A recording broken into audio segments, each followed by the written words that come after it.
నేను Saidabad PS back side ఉంటా. సైదాబాద్ కాలనీలో, ఎల్సిహెచ్ కాలనీలో. అయితే నా కొడుకు పేరు ఈశ్వర్, ఆవుల ఈశ్వర్. స్కూల్కి వచ్చిండు మార్నింగ్ 9 o'clock స్కూల్కి వచ్చిండు.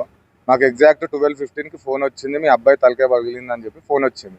అయితే స్కూల్కి వెళ్ళి అడిగితే ఏమంటున్నారు అంటే, పిల్లలు కొట్టుకున్నారు, మీరు అంత యాసిటీ ఎందుకు ఫీల్ అవుతున్నారు, ఎందుకు అంత హైపర్ అవుతున్నారు అంటే, మీ బాబుకి ఇట్లా అవుతే మీరు ఊపుకుంటారా అని చెప్పి నేను క్వశ్చన్ చేస్తే, అతను ఏమంటున్నాడు అంటే, నేను ఏముందో ట్రీట్మెంట్ పైసలు ఇచ్చేస్తాను మీకు అని చెప్పి ఆ ప్రిన్సిపాల్ అతను అట్లా మాట్లాడుతున్నాడు.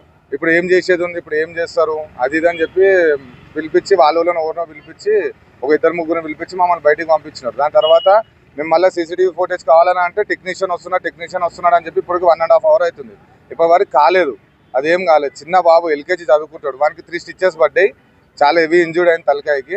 పిల్లలు కొట్టుకున్నా సరే, అది ఏది కొట్టుకున్నా సరే సీసీటీవీ ఫుటేజ్ చూసినాక తెలుస్తుంది. అయినా కానీ నేనైతే ఊకోలేదు.